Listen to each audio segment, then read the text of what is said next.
Hello everyone, welcome to Learningverse 24/7। आज हम बात करेंगे economic planning in India and NITI Aayog module A का यूनिट 3 का पार्ट 2। तो शुरू करते हैं। तो अभी तक हम लोगों ने देखा पिछली वीडियो में कि हमने डेफिनेशन ऑफ इकोनॉमिक प्लानिंग कर लिया था, टाइप ऑफ प्लानिंग कर लिया था, objective of economic planning in India ये कर लिया था, और ये हम कर रहे थे history of economic planning in India. इसमें अभी तक हम 5 ईयर प्लान देख चुके हैं। अब हम 6 प्लान से आगे कंटिन्यू करेंगे।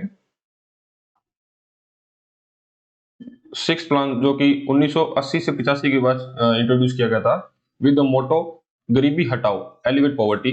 Already the same government tested and tried a programme in the 5th plan which attempted to improve the standard of living of the poor masses by the direct approach. The notion of poverty alleviation but not the slogan of गरीबी हटाओ was given to the program। मतलब 5th plan के अंदर भी government ने गरीबी हटाओ पर काफी फोकस किया था, लेकिन उस टाइम उन्होंने गरीबी हटाओ स्लोगन नहीं दिया था। The plan prioritized socio-economic infrastructure in rural areas with the objective to lowering rural poverty। इसका मतलब प्रायोरिटी इसने सोशल इकोनॉमिक इंफ्रास्ट्रक्चर डेवलप करने के लिए रूरल एरियाज में दिया था, और इसका ऑब्जेक्टिव था कि ग्रामीण गरीबी को कम किया जाए। The poverty and regional inequalities beginning the target group approach in addition to developing a variety of national level program and strategy directed to certain population। इसके अंदर एक टारगेट ग्रुप को एक टारगेट किया जाता था, जहां पे सबसे पहले उस पे फोकस करके ऐसी स्ट्रेटेजीज और प्लानिंग ऐसी करी जाती थी कि उनका डेवलपमेंट किया जा सके। मतलब एक ग्रुप वाइज बांट दिया था सभी सेक्शन को, और वहां पे उस तरह से प्लानिंग करके उनका डेवलपमेंट किया गया था। फिर देखते हैं 7th plan. The plan 1985 to 90 emphasized rapid food grain production, greater job creation and productivity in general। 7th plan का फोकस था फूड ग्रेन की ग्रोथ करना, जॉब क्रिएशन करना और प्रोडक्टिविटी को बढ़ाना। The guiding principle of planning maintained the essential tenets of expansion, modernization, self-reliance और social justice। मतलब इसका मुख्य प्रिंसिपल यही था कि एक्सपेंशन करना है, इंडस्ट्री बढ़ानी है, प्रोडक्टिविटी बढ़ानी है, आउटपुट अपना इंडस्ट्री का बढ़ाना है, मॉडर्नाइजेशन करना है, सेल्फ रिलायंस करना है, आत्मनिर्भर बनना है, सोशल जस्टिस करना है। द जवाहर रोजगार योजना was introduced in 1989 with the goal to providing wage employment to the rural poor। तो उस टाइम जवाहर रोजगार योजना लाई गई थी 1989 के अंदर, कि जिससे रूरल पॉपुलेशन को एक फिक्स एम्प्लॉयमेंट मिल पाए, जिससे कि उनका सोशल इंप्रूवमेंट हो पाए, उनको एक सेल्फ रिलायंस बन पाए वो। Some existing programs such as IRDP, CADP, DPAP and DDP were reoriented। इनकी फुल फॉर्म देख लीजिए आप। IRDP होता है इंटीग्रेटेड रूरल डेवलपमेंट प्रोग्राम, ये लाया गया था। CADP command area development and water management programme. तो इसमें रूरल डेवलपमेंट के लिए इसने वाटर मैनेजमेंट के लिए DPAP drought prone area development programme और DDP डिजर्ट डेवलपमेंट प्रोग्राम, ये सभी चारों प्रोग्राम एक साथ लाए गए थे। Though the economy experienced higher growth rate during the 1980s, particularly in the later half, it did so at the expense of severe fiscal imbalance। मतलब ये सभी प्रोग्राम्स लाने के बाद हायर ग्रोथ रेट तो देखेगी, लेकिन उसके उसके कारण से हमारा फिस्कल इम्बैलेंस हो गया था, मतलब फिस्कल डेफिसिट हमारा बढ़ने लग गया था। By the end of the plan, India balance of payment condition had deteriorated significantly। तो इंडिया का बैलेंस ऑफ पेमेंट बहुत बुरी तरीके से प्रभावित हुआ था उससे। The government relied heavily on foreign borrowing. तो उस टाइम सरकार फॉरेन बोरोविंग पे बहुत ज्यादा वो थी, डिपेंडेंट थी। The plan lacked A sound financial strategy causing the economy to face unsustainable balance of payments and budgetary deficit। तो वो ये जो 7th प्लान था, ये मतलब साउंड स्ट्रेटजी नहीं थी, अच्छी स्ट्रेटजी नहीं थी, और इकोनॉमी को इसमें अनसस्टेनेबल बैलेंस ऑफ पेमेंट और बजटरी डेफिसिट फेस करने पड़े थे, कि गवर्नमेंट के पास खर्चा ज्यादा था और इनकम कम थी। अब देखते हैं 2 एनुअल प्लान। अब 7th प्लान के बाद 8th प्लान के बीच में 2 एनुअल प्लान लाए गए थे। The fast changing political environment at the centre prevented the execution of 8th plan. तो उस टाइम पॉलिटिकल एनवायरनमेंट में बहुत ज्यादा वो कंपटीशन था, मतलब सभी पॉलिटिकल पार्टी एक दूसरे को हटाने को लगी हुई थी। तो उस टाइम फिर 8th प्लान लाने की जगह 2 एनुअल प्लान लाए गए। The 8th plan innovative and restructuring oriented proposal, the massive economy changes that followed across the world। The late 1980 budget imbalance were the all key factors for the delay in launching the 8th plan. 1980 के budget के अंदर बहुत से वो हुआ था, imbalance हो गया था, सभी फिस्कल डेफिसिट बढ़ गया था, तो और अपने बोरोविंग्स पे ज्यादा वो थे, इंपोर्ट अपने बहुत ज्यादा कर रहे थे, एक्सपोर्ट उस टाइम अपनी क्लोज इकोनॉमी थी तो अपने एक्सपोर्ट भी इतना नहीं कर पा रहे थे, तो इस कारण से फिर ये गवर्नमेंट को 2 प्लान्स लाने पड़े. The new government which took office in June 1991 decide to start a 8th plan for the fiscal year 1992 to 1997. With the fiscal year 1991 और 91 to 92 recognize the separate annual plans. तो इन 2 सालों में separate economic plan लाए गए थे. The 2 successive annual plans were developed within the context to approach to the 8th plan with the primary focus employment maximization and social reforms. तो 1990 से 91 और एक 91 टू 92 ये 2 सालों में एनुअल प्लान लाए गए, और उसके बाद जो कि अपना 8th प्लान आना था उसको फिर 92 टू 97 कर दिया गया था, और इसी टाइम के अंदर लिबरलाइजेशन, प्राइवेटाइजेशन, ग्लोबलाइजेशन की स्कीम लाई गई थी. तो हम आगे देखते हैं. फिर हम देखते हैं 8th plan. 8th plan 92 to 97 was implemented under the typically unstable economic circumstances. Economic reforms had already begun in 1991. ये इकोनॉमिक रिफॉर्म वही जो पहले भी बताया वो लाए गए थे, एलपीजी 1991 में. With the implementation of structural adjustment and macro stabilisation measures forced by the worsening balance of payment, increased fiscal deficit, and unstable rate of inflation. This was the first plan that went on examining to microeconomic strategy that the government had begun following the decade. तो 8th plan के अंदर ये 8th plan चालू होने से पहले ही वो LPG का स्ट्रक्चर ला दिया गया था, जिसके कारण बहुत सारे मतलब सबसे पहले तो बहुत ज्यादा वर्स्ट कंडीशन फेस करनी पड़ी थी. बैलेंस ऑफ पेमेंट्स हो गया था, फिस्कल डेफिसिट हमारा बहुत बढ़ गया था, इन्फ्लेशन रेट बहुत तेजी से बढ़ रही थी, तो गवर्नमेंट को काफी क्रिटिसिज्म भी फेस करना पड़ा था. The first plan went to examine the microeconomic. ये पहला प्लान था जो माइक्रो इकोनॉमिक स्ट्रेटेजीज की तरह एग्जामिन किया गया था. तो following the major concern and innovative suggestion, तो ये सभी मेजर कंसर्न है उस प्लान के. It was recommended that the role of the state और इकोनॉमी रीडिफाइंड इमीडिएटली.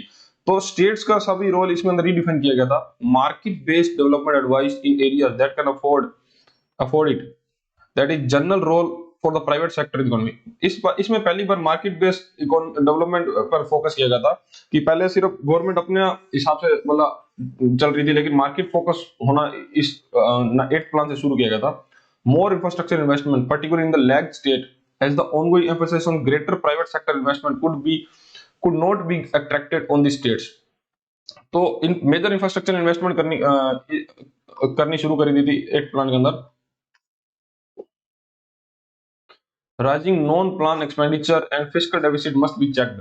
जो नॉन प्लान एक्सपेंडिचर हो रहे थे, जैसे गवर्नमेंट काफी बार सब्सिडीज बहुत अंधे तरीके से सब्सिडी दे देती थी, बड़े लेवल पे सब्सिडी बांट देती थी, उस पे चेक लगाया गया. फिस्कल डेफिसिट का भी एक टारगेट सेट करना शुरू किया गया.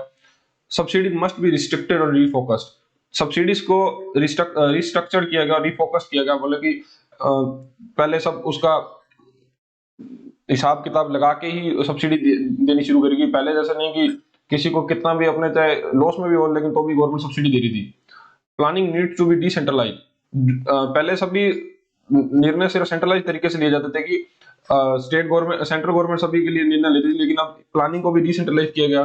Special emphasise on cooperative federalism suggested. सभी स्टेट मिलकर काम करेंगे, ये इस पे एम्फेसाइज किया गया. A strong emphasise on agriculture and other rural activity were proposed. Agriculture और अदर रूरल एक्टिविटीज को फोकस किया गया, for which the plan cited empirical evidence as they encourage the economy to attain a higher quality of life for its people and advance to the cause of balanced growth. A shift in planning philosophy. और यहां से ही planning के अंदर एक shift, philosophical shift देखा गया. अब देखते हैं 9th plan. 9th plan 1997 to 2002 was implemented during an overall slowdown in the economy caused by the South Eastern Asian financial crisis 96 to 97. तो 9वें प्लान को 1997 से 2002 के अंदर इंप्लीमेंट किया गया था, जबकि पूरे ग्लोबल स्लोडाउन चल रहा था क्योंकि south east Asian financial crisis शुरू हो गए थे. Through the liberalisation process was still criticised.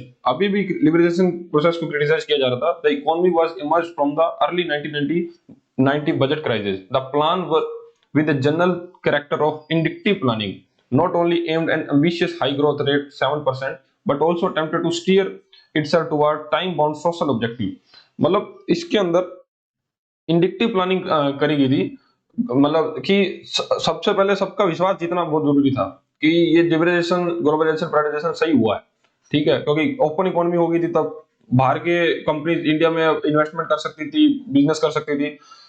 अब इसके अंदर दिक्कत ये थी कि गवर्नमेंट को एक तो एम्बिशियस ग्रोथ टारगेट रख लिया था इन्होंने 7%, और उसके बाद खुद को एक सोशल ऑब्जेक्टिव, टाइम और सोशल ऑब्जेक्टिव शुरू हो गया था कि इतने टाइम में इतनी ग्रोथ करनी ही है, ठीक है। There was a focus on 7 designated business basic minimum services with the extra central assistance for these services in order to achieve entire population coverage in a timely way।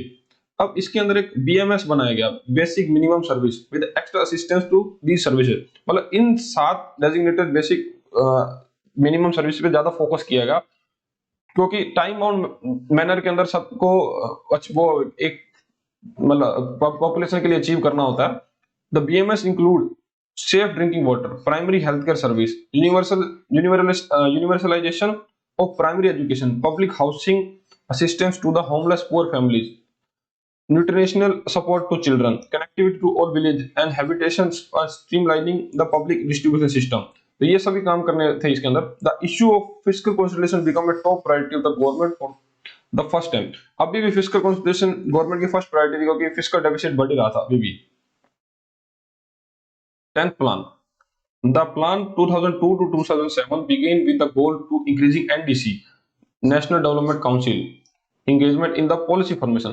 इसका focus था कि NDC की भागीदारी बढ़े policy formation के अंदर। Several critical measures were done through out the plan, indicating A shift in the government planning policy mindset. Most significant it was, क्योंकि यहां से एक शिफ्ट आ गया था कि मार्केट बेस्ड अब सोचने लगे थे गवर्नमेंट। डबलिंग पर कैपिटा इनकम इन 10 इयर्स, 10 इसका एक एम्बिशियस टारगेट इस प्लान के अंदर रखे गए थे कि 10 सालों के अंदर डबल कर देंगे per capita income, excepting that the higher growth rate are not only objective, it should be translated into improving the quality of life of people.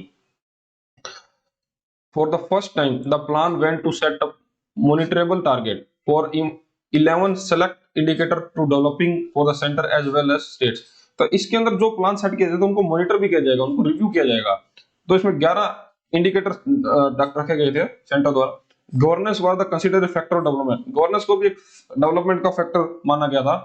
States role in planning to be increased with the greater involvement in PRI, panchayati raj institution.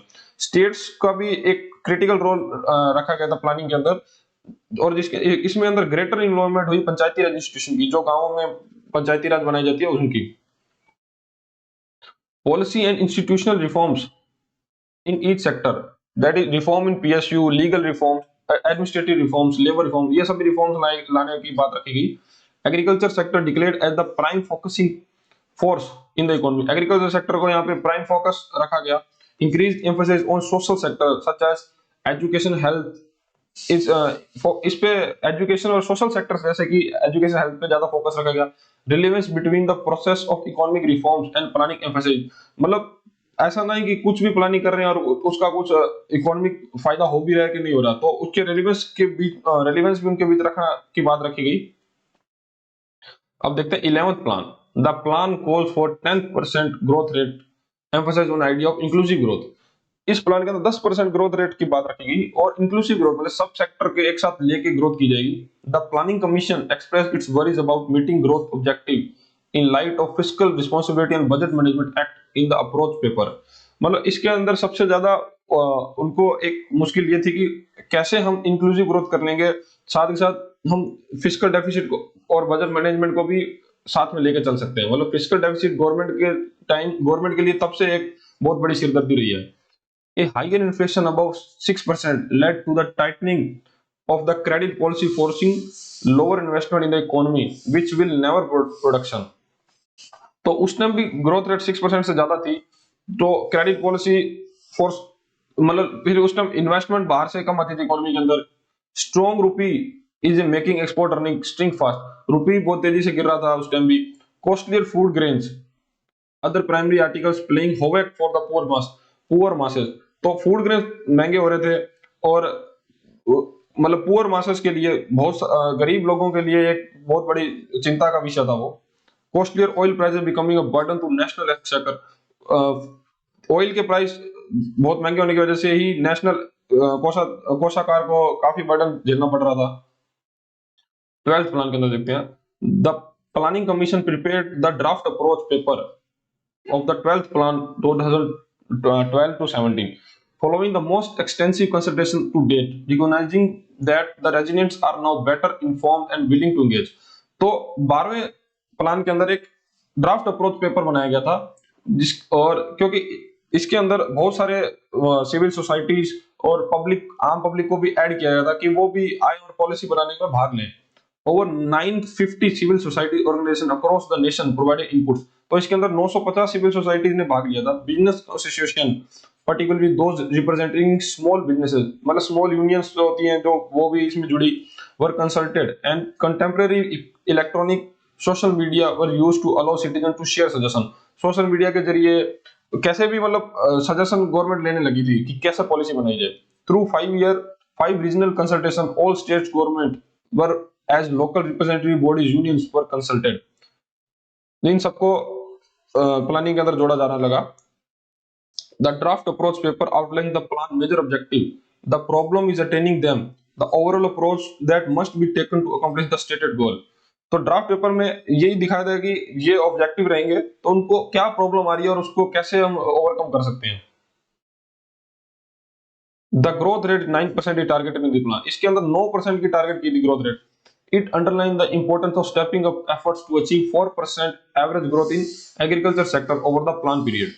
तो इसने underline कर दिया था कि 4% agriculture growth per year देखनी थी plan period, मतलब जितना सोचा गया था उसके अंदर 4% एवरी ईयर ग्रोथ को अंडरलाइन कर दिया था, with food grains growing at around 2% every year per year, and non food grains particularly horticulture, live stock, dairying, poultry, fisheries rising 5 to 6%। मतलब इस प्लान के आने से 9% ग्रोथ का विशेष टारगेट रखने के बाद ये सब का एक अंडरलाइन कर दिया सभी सेक्टर्स को, जिसमें कि एग्रीकल्चर का पर साल 4% ग्रोथ का टारगेट था, फूड ग्रेन का 2% का था, नॉन फूड ग्रेन जैसे ये horticulture, live stock, dairying, poultry, fisheries, इनका 5 से 6% का टारगेट था।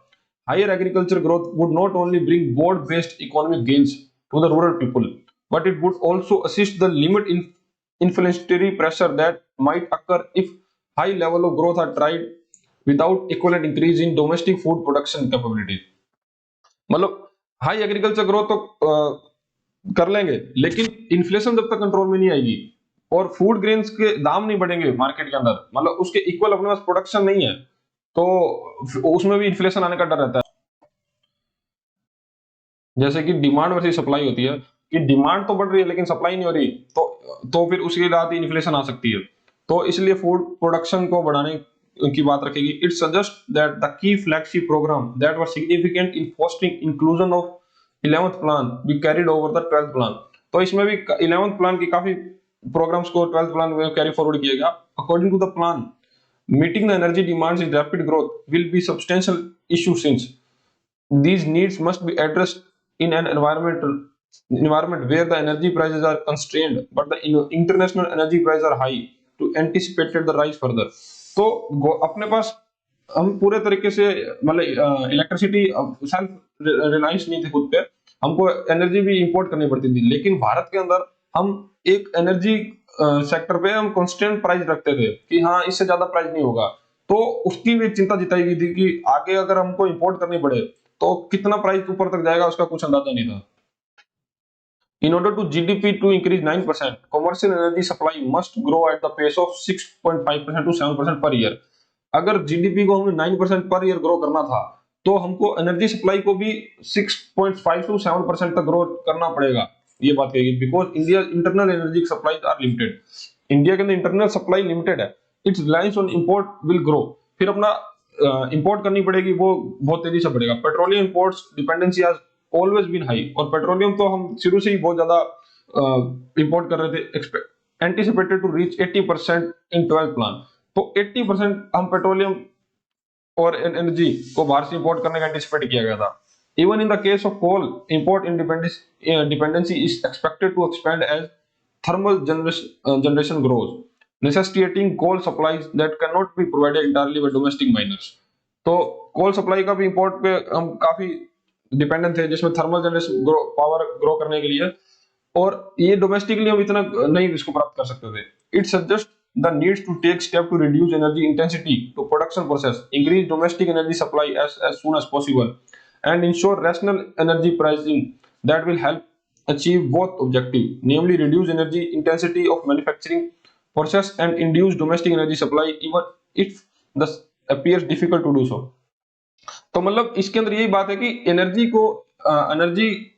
की डिमांड बहुत तेजी से बढ़ रही थी, और सप्लाई को बढ़ाने के लिए हमको डोमेस्टिकली इतना तैयार होना जरूरी था कि हम खुद ही इतना बना पाए और कंज्यूम कर पाए, और इसके अंदर रैशनल एनर्जी प्राइसेस रखे गए। मतलब कि ये इंश्योर करना भी एक बहुत कठिन टास्क था कि एक रैशनलाइजेशन हो प्राइस के ऊपर। ऐसा नहीं कि कुछ भी मार्केट पे डिपेंड करके हम बहुत ज्यादा प्राइस लेने लगे, क्योंकि यहाँ की भारतीय जनता पहले ही, मतलब पुअर पॉपुलेशन बहुत ज्यादा होने के कारण हम ये भी नहीं कर सकते थे। It emphasizes the importance of developing a comprehensive water management strategy aimed at more effective water conservation as well as water usage efficiency, notably in agriculture। तो इसका एक बहुत ज्यादा इसने जोर दिया कि कंप्रेसिव वाटर मैनेजमेंट स्ट्रेटजी हो, कि हम वाटर कंजर्व भी कर पाए और उसकी यूजेज की एफिशिएंसी बढ़ा पाए। It contends that new land acquisition laws required striking an adequate balance between the requirement for equitable compensation to people whose land is purchased and whose livelihood is affected। तो एक land acquisition law भी की रिक्वायरमेट देखी गई कि जिसमें government को भी लैंड किसी का एक्वायर कर लेती है तो उसको कंपनसेशन देना अनिवार्य कर दिया था, और जिसकी लाइवलीहुड इफेक्ट है उसको भी कंपनसेशन दिया जाए। It means it maintains the health education skill development will continue to be the priority of area of the 12th plan। तो इसके अंदर हेल्थ एजुकेशन स्किल डेवलपमेंट जो कि पहले प्लान्स में भी ऐसे रखा गया था, उसमें अभी 12th प्लान में भी एक प्रायोरिटी दी गई। That enough resource must be allotted to this sector. It proposed for universal health care facility, क्योंकि इसके अंदर एक इनफ रिसोर्स, मतलब कि एक इनफ पैसा अलॉट किया जाए जिससे कि ये सेक्टर ग्रो करता ही रहे। Recognizing the achieving 9% growth will necessitate large investment in infrastructure sector। 9% growth को पाने के लिए हमको ये इंश्योर करना था कि इंफ्रास्ट्रक्चर सेक्टर को एक लार्ज अमाउंट अलॉट हो, क्योंकि हमारा इंफ्रास्ट्रक्चर ग्रो करेगा तो ही बिजनेस बढ़ेगा और उसी से ही फिर इकोनॉमी बढ़ेगी। Development notes that greater momentum to public investment and public private partnership in the infrastructure sector must be imparted so that current infrastructure shortage can be address early. तो इसमें पीपीपी मॉडल का भी use किया गया public private partnership से, कि infrastructure को ज्यादा से ज्यादा बूस्ट मिल पाए। It was emphasized the significance of the fiscal adjustment process। However, the study warns that fiscal consolidation would mean that overall resources available for the plan would be constrained in the short run। Because the resources constrained, it is necessary to prioritize properly, and certain priority sector such as healthcare, education, infrastructure will require more funding than others। तो इसमें एक fiscal deficit का भी ध्यान रखा गया कि हमारे पास रिसोर्सेस लिमिटेड है, ठीक है, तो हम उसका एक प्रॉपर यूटिलाइजेशन करें, जिससे कि हेल्थ एजुकेशन और इंफ्रास्ट्रक्चर इस पर तो हम कम नहीं कर सकते, तो इसको तो एक प्रॉपर फंडिंग देनी ही पड़ेगी। लेकिन बाकी रिसोर्स को हम एक अच्छे एक वेल प्लानिंग के साथ यूज करें, जिससे कि फिस्कल डेफिसिट को भी हम फिस्कल डेफिसिट को भी कंट्रोल में रख पाए और ओवरऑल हम एक सस्टेनेबल ग्रोथ भी कर पाए। ठीक है, तो अब हम इसका एक असेसमेंट देखेंगे कि इतने 12 प्लान बनाने के बाद कि कितना हमको फायदा हुआ और क्या उसका असेसमेंट करके देखेंगे हम। ये अब हम नेक्स्ट वीडियो में देखेंगे, क्योंकि 2015 के अंदर नीति आयोग आ गया था, तो उसके बाद प्लानिंग मतलब फिर 5 ईयर प्लान की जरूरत नहीं पड़ी, नीति आयोग हमारे लिए स्ट्रेटेजिक प्लानिंग वो सब वो करने लगा।